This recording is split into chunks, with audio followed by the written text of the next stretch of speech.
Yulduzlar qayerdan paydo bo'lgan? Birinchi qism. Aka, ko'rib buldingizmi?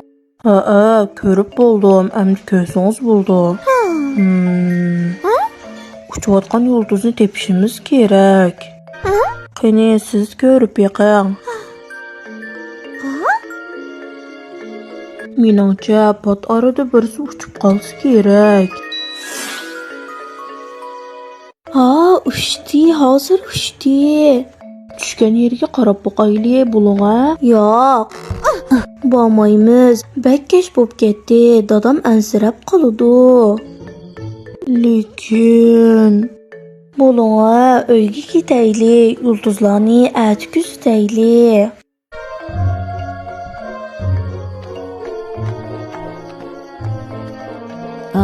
faqat kutib turg'im yo'q. Yulduzlar aytib chiqamdi, chiqmamdi.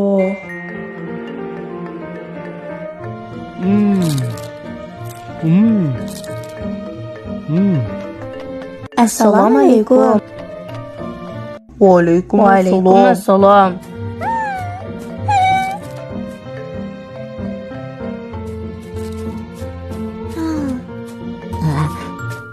Humayra, Ha?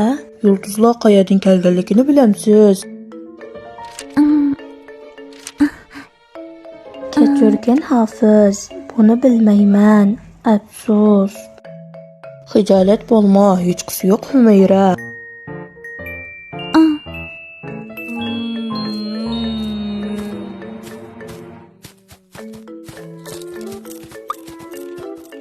Dadam menga alohida iqtidorli qo'choq elib berdi. Mashaalloh. Nim degan yaxshi. Bilamsa, buningdan hamma narsani so'rasang bo'ladi.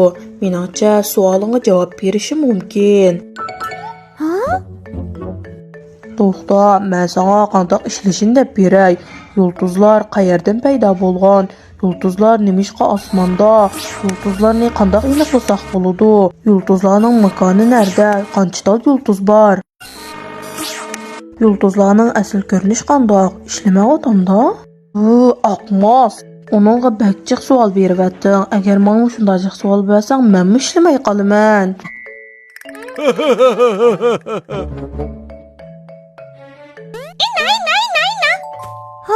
Kelinglar, uchar yulduzni birga kuzataylik. Shu vaqtda savollarimizga javob topa olishimiz mumkin. Undaq bo'lsa, xubtanimizdan keyin ko'rishaylik. Kelishdikmi?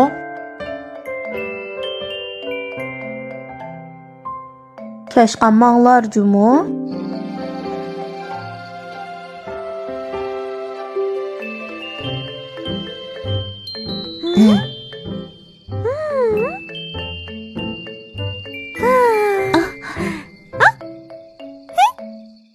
Hey, qaranglar, yulduz uchayotdi. Uni tutaylik.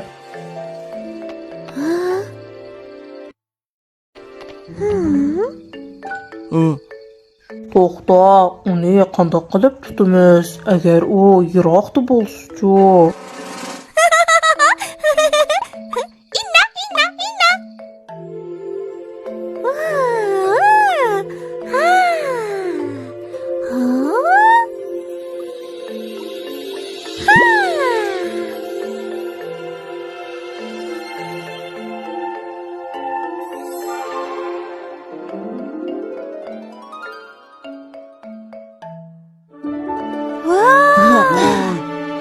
Qani ketdik, buning bilan tutamiz.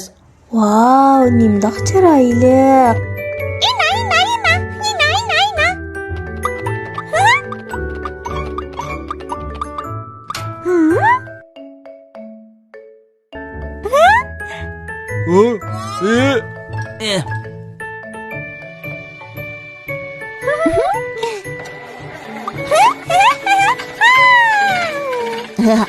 Cho'ng o'ltirib bo'ldinglarmi?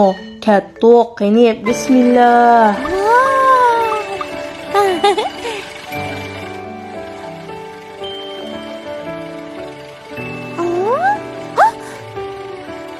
Nima un topdingizmi?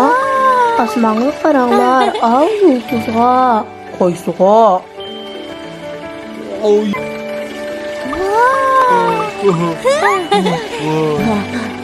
Qobil, tayyor dur, yulduzni tutsan.